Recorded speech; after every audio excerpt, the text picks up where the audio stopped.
Olá, eu sou Caetano Marquezini, sou médico, cirurgião e sou idealizador do OncoApp, esse aplicativo que é dedicado a pacientes oncológicos, familiares e cuidadores. E hoje o tema é bem interessante.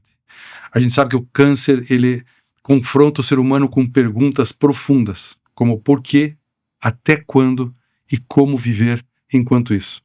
E ao longo da história diferentes das tradições buscaram compreender o sofrimento não como punição, mas como parte da experiência humana e da construção de sentido. Nesse episódio, o OncoApp propõe uma reflexão serena sobre espiritualidade, consciência e responsabilidade diante da doença, com Cíntia Maria Schunig, mãe pequena Cíntia de Ogum. Uma conversa que não busca explicações simplistas nem respostas definitivas, mas entendimento, acolhimento e respeito ao tempo de cada pessoa. Aqui falaremos sobre atravessar a doença com lucidez, dignidade e humanidade, reconhecendo limites, mas também possibilidades de crescimento interior, mesmo em meio à dor. Cíntia, bem-vinda. Obrigada. Nós vamos então começar, Cíntia, com perguntas que vão provocar nossa conversa, mas é importante que seja um bate-papo agradável para quem está vendo a gente possa compreender o que nós estamos conversando. Primeira pergunta que é muito interessante é assim: quando alguém com câncer procura você, qual é a pergunta que quase nunca vem formulada com palavras? Ela tenta se explicar, tenta falar, mas é uma pergunta que está sempre presente.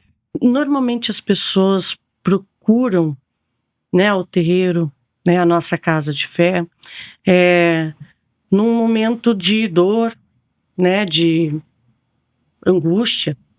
Então, como funciona o terreiro? Nós temos as entidades, os pretos velhos, os caboclos, os exus, e através dessas entidades a gente faz um trabalho de consulta. Então a maioria delas conversam com a nossa hierarquia, com o Pai de Santo, são encaminhadas a essas entidades e lá elas pedem um socorro.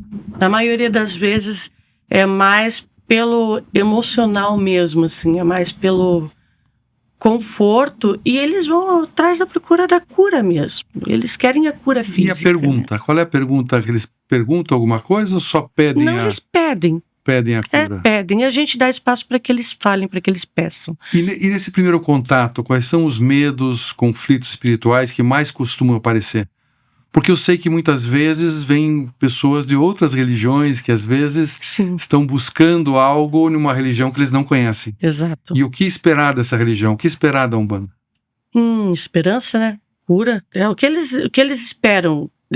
Os pacientes, os enfermos que vão procurar a gente, eles vão atrás de cura mesmo. E a conversa, A conversa eu descobri que estou doente e eu vim atrás de cura. E eu quero me curar. A partir disso? A partir disso a gente encaminha, São feitos os trabalhos espirituais, os trabalhos energéticos que nós fazemos, as vibrações de cura que a gente faz. Nós temos, inclusive, gira de leito para isso. Nós fazemos, dentro de todas as giras, um trabalho específico de cura. Vamos explicar para as pessoas mais ou menos o que é essa gira? É essa gira de cura? O que é essa isso? gira de Explica cura. para quem está vendo lá, assim, quem está conversando com a gente. Dentro da espiritualidade, dentro da Umbanda, nós temos a gira de caboclos. Dentro do terreiro, primeira parte, nós temos uma gira de caboclos. A gente acredita que os caboclos são os nossos índios desencarnados que vêm em terra através das incorporações para que a gente possa trabalhar e cuidar das pessoas, É o nosso resgate, é o resgate dos espíritos também. E através disso a gente traz ajuda às pessoas, principalmente ajuda espiritual, Ajuda não a física, a espiritual. Sim. Então, através disso, através dos cânticos, como os pontos cantados e as músicas e essas incorporações, nós fazemos a gira, voltada para a cura dessas pessoas. Então, todo mundo que vai lá faz uma consulta e é feito um trabalho, que a gente chama de trabalho, mas é feito um trabalho para que essa cura venha, para que essa pessoa esteja bem. Então, a gente vai trabalhar direcionado para ela, para aquilo que ela foi procurar. E esse trabalho acontece só no local ou ele tem uma continuidade? Então, eu vou dizer assim, esse trabalho acontece no lugar. Tá. Mas o espírito está em todo lugar, Então, a partir do momento que ele começa a trabalhar ali, Tá. Ele vai sair dali, mas ele vai estar acompanhando. Esse trabalho vai ser para o seu processo de cura. Então, não é fez ali e acabou ali. A partir do momento que começou ali, ele vai continuar. E quando as pessoas chegam para vocês pedindo ajuda, existe algum momento que eles querem entender o porquê que aconteceu aquilo com eles? Se existe alguma explicação? Tem. Como é que funciona isso? Tem. Eles têm muito essa do porquê comigo, né? Isso. Por que Como que a aconteceu Umbanda enxerga comigo? isso? Eu vou dizer assim que isso é uma coisa muito íntima, né? De cada um. Ele pergunta por que aconteceu comigo, mas ele tem que entender o porquê, o que ele está fazendo da vida dele nesse momento, esse processo todo. Às vezes é só o seu desenvolver, a sua vida vai passar por isso. E é um processo de aprendizado, né? Tudo que a gente passa na vida, né, é um aprendizado. E talvez a doença seja um processo de amadurecimento e aprendizado. Entendo. Né? Entendo. Então, eu não vou pensar assim, não, é um castigo. Não, não é castigo. Mas é um processo de amadurecimento e aprendizado. E eu acho que é assim, eu tenho certeza da espiritualidade que é assim, da pessoa. né? Principalmente. Porque muitos pacientes eles relatam que o diagnóstico não ameaça apenas o corpo, mas também a identidade deles, né? Exato. Os sonhos e o futuro imaginado e como isso impacta na vida deles de forma que eles acaba parecendo uma grande interrogação para eles. E nesse momento a gente tem que pensar, lidar com eles de uma forma que não é final, não é fim. É um processo que você vai aprender e vai passar por ele e vai viver os seus outros dias com todos aqueles sonhos que você tinha em mente. Né? É assim que a gente tem que lidar. Isso é importante, a pessoa entender que não é fim. Qualquer situação, não vou falar agora, vou estender um pouquinho, não é só o oncológico, é qualquer situação de vida, né? Sim. E dentro da Umbanda, dentro da nossa religião, a gente procura trazer isso, mostrar que não é o fim, é um processo que ele vai passar, você vai entender e vai chegar do outro lado, que é isso que importa, é passar pela cura e conseguir viver esses seus projetos, esses planos e tudo mais. Com a experiência e com o amadurecimento. Exatamente, com o amadurecimento. Que a doença acabou fazendo a gente passar. Com o passar. amadurecimento, isso é muito importante. Uma das coisas que há uma grande preocupação com relação à espiritualidade é o abandono ao tratamento e confiar só na espiritualidade. Isso não pode, né? Até nós conversamos um pouco antes aqui, e eu queria que você falasse um pouco sobre isso, aquilo que você me falou, que eu gostei bastante. Então, a gente tem que entender que nós somos energia. Né? Nós somos um foco de energia. Então, a gente tem que trabalhar o espiritual, o nosso emocional, o nosso espiritual. A gente tem que trabalhar para que a gente tenha equilíbrio, para que junto com o atendimento médico, a gente consiga chegar ao foco que a gente precisa. O corpo bem, a mente sã, ajuda o corpo a ter uma cura melhor. Ela precisa do tratamento médico. Eles andam juntos, é um paralelo. Não existe essa coisa de que o terreiro, a igreja vai me curar e eu vou abandonar o tratamento médico. Isso nunca, não pode acontecer. Da mesma forma que se você for só no médico e não tentar ter uma esperança de vida, você não vai conseguir melhorar. Porque você tem que entender o porquê e você tem que melhorar o seu interior.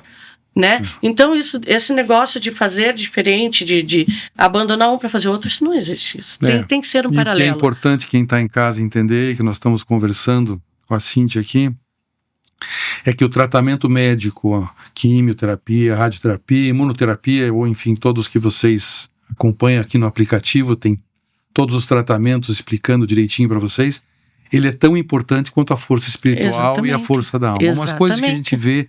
Existem alguns trabalhos que mostram, eu estava comentando com a Cíntia, que pessoas que têm essa ligação espiritual ou que têm essa ânima, né? Essa coisa da alegria, elas têm uma resposta melhor ao tratamento físico, né? Então, exato. A alma, ela como que ela dá uma energia a mais para o tratamento físico. Exatamente. Com respostas melhores, né? E como é que a gente vai ajudar o paciente a encontrar a dignidade dentro desse tratamento? Porque a gente sabe, como eu falei anteriormente, a pessoa acaba perdendo um pouco da identidade dela, né? E ela também acaba criando uma certa dependência. E muitas pessoas sentem que estão inferiorizadas com isso tudo. Como é Como é que vocês explicam para a pessoa, qual é a conversa que vocês têm, Cíntia, com a pessoa, para ela entender que não é nada disso, né? Eu gosto de usar a palavra acolhimento, que eu comentei com você. É uma grande palavra. Na verdade, assim, eu como profissional de saúde, né, além de mãe pequena, eu sou profissional de saúde, eu uso o acolhimento como base do meu trabalho ou como base da minha história dentro do terreiro. Então, a primeira coisa que a gente tem que ter é acolhimento. A gente tem que dar a mão, mas a gente não pode sustentar a mão dela. A gente tem que dar a mão para que ela consiga caminhar, né? Eu não posso carregar no colo. Eu estou dando a mão, eu estou dando equilíbrio, mas ela tem que também entender a caminhar sozinha, né? Ela tem que aprender a entender o seu trajeto, né? Entender a sua história e caminhar. Então, a gente vai fazer vou dar a mão. Sim, assim. Cada etapa do tratamento é um pouco diferente, né? Porque às vezes vem no começo o susto, exato, aquela coisa do imaginário antes da consulta médica, eventualmente. Depois vem a fase em que ele procura saber tudo sobre o assunto e entender, né? Mas existem alguns momentos difíceis, né? Que a pessoa pode enfrentar até de desesperança. E nesse momento, como é que a Umbanda trabalha e conversa com essas pessoas? Quando chega lá uma pessoa e fala, olha, eu estou muito, assim, perdendo a esperança no meu tratamento, o que eu faço? Como é que vocês trabalham com isso? A gente vai fazer esses trabalhos, nós vamos trazer esse trabalho voltado à cura dela. A gente vai fazer esse trabalho voltado ao energético dela, a energia dela, a espiritualidade dela, que ela vai sair de lá com conforto, né? Mas a gente vai sempre focar de que você não pode desistir. Porque para eu poder cuidar de você, você também tem que aceitar o cuidado, independente de qual seja, ou físico ou espiritual. Excelente, né? Excelente. Isso é importante porque muitas vezes essa falta de energia espiritual, exato, ela também ela acaba interferindo grande na evolução da doença, lógico, né, do tratamento, né? E a esperança não precisa estar ligada a resultados, na verdade, ela pode estar ligada à capacidade de atravessar o presente com mais sustentação, menos solidão, né? E mais sentido, que é o que você falou, Cíntia, a respeito do acolhimento, né? Próxima pergunta que eu queria falar com você é sobre a família, né? E tenho certeza que familiares também vão junto e pedem ajuda. E qual é a conversa? Existe uma conversa diferente com a família daquela com os pacientes? O cuidado é igual, né? Porque eles também vão passar por todo esse processo. Eu vejo muito alguns familiares que eles absorvem, eles não estão doentes, mas a mente deles, o comportamental deles fica tão cansado e tão doente quanto. É muito comum isso acontecer. E assim, eu vou te falar que tem muito familiar que vai procurar ajuda sem o enfermo procurar o terreiro. Meu filho está doente, meu marido está doente, meu pai está doente, eu preciso que você cure ele. Eu vim pedir ajuda por ele. Isso é muito comum. Isso acontece muito. Deles procurarem ajuda para o enfermo. E eles? Como ficam nisso, né? E o trabalho é o mesmo? Também é o mesmo formato. É da mesma forma. Porque a gente vai fazer esse trabalho através dele para o outro. Então, se é um pai for pedir socorro para o filho, a gente vai fazer um trabalho com o pai para o filho. E esse vai ser estendido ao filho. A gente consegue levar através dele a cura para o filho também. Eu já vi muitos casos de retorno, dizer, olha, meu filho melhorou muito bem, ele está bem, e não só pelo fato dele, da gente acreditar na cura da espiritualidade, né, da cura física. Não, é porque, sei lá, ele acordou bem depois que o pai foi no terreiro e falou assim, nossa, eu vou fazer. E é uma conjunção de energias, na verdade, que você está ajudando a energia da pessoa que é do familiar. É um transporte, né? Eu não vou usar, eu não gosto muito de usar essa palavra para esse sentido. Mas é um transporte, eu estou usando o pai para chegar até ele, eu estou usando aquele familiar para chegar até o enfermo, aquela esposa para chegar até ele, né? Então, de certa forma, chega, né? E a maioria deles tem muita gente que vai procurar ajuda pro familiar, pro doente, pro enfermo, né? Até pro terreiro ou familiar. Então, assim, a gente traz de conforto para eles também, né? Eu sempre falo, isso é uma fala minha, não é fala de entidade ou coisa parecida. Quando as pessoas vão conversar comigo, né, eu tenho muito esse diálogo com os consulentes antes de começar a gira. Eu falo, e daí você? Tá, Entendi. você tá cuidando dele, mas você tá cuidando de você? Porque para cuidar de você, para cuidar dele, você tem que estar bem. Então vamos cuidar de você para cuidar dele. E o atendimento é só no terreiro ou vocês também vão em casa? A gente pede para ir no terreiro. Só no terreiro. A gente pede para ir no terreiro. Tá. A gente sabe que em muitos momentos, assim, as pessoas querem falar muito, mas às vezes o silêncio e um abraço é mais importante. Queria que você falasse um pouco sobre isso. O abraço é sempre reconfortante, né? O silêncio, às vezes, ele fala mais do que muitas palavras ditas. Porque você consegue entender por si, dentro de si, o seu íntimo, aquilo que você não está conseguindo resposta. Se às vezes você pegar uma pessoa e dar um abraço nela, era só o que ela precisava, né? Aquele calor do abraço era só o que ela precisava.